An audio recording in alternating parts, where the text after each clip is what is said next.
సాయిస్ Vidyavaridhi YouTube ఛానల్‌కు స్వాగతం, శుభస్వాగతం.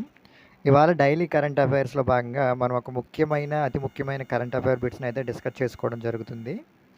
తాజాగా భారత కేంద్ర ప్రభుత్వం అయితే పోర్ట్ బ్లేయర్ పేరుని మార్చింది.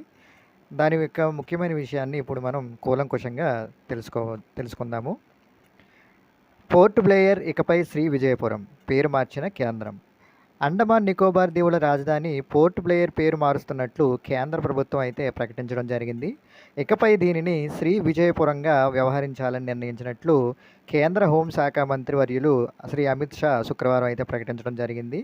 దేశ స్వాతంత్ర పోరాటంలో అండమాన్ దీవులకు ప్రత్యేక స్థానం ఉందని, వలసవాదుల ముద్రల నుంచి దేశాన్ని విముక్తి చేసేందుకు ఈ నిర్ణయం తీసుకున్నట్లు ప్రధాని మోదీ, అమిత్ షా అయితే వెల్లడించడం జరిగింది.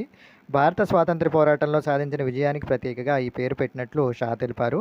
అండమాన్ దీవుల నుంచే మొదటిసారి నేతాజీ సుభాష్ చంద్రబోస్ జాతీయ జెండాను అయితే ఆవిష్కరించినట్లు ఈ సందర్భంగా గుర్తు చేయడం జరిగింది. Stay tune with Sai's Vidyavaridhi YouTube channel. ఇలాంటి కరెంట్ అఫైర్ బిట్స్ మరిన్ని మీరు అందుకోవాలనుకుంటే మన యూట్యూబ్ ఛానల్ని మీరు సబ్స్క్రైబ్ చేసుకుని మీ మిత్రులకు షేర్ చేయగలిగితే మాకు మంచి ప్రోత్సాహకరంగా ఉంటుంది. డైలీ కరెంట్ అఫైర్ బిట్స్ అయితే చేయడానికి మేము ప్రయత్నిస్తాం. Stay tune with Sai's Vidyavaridhi YouTube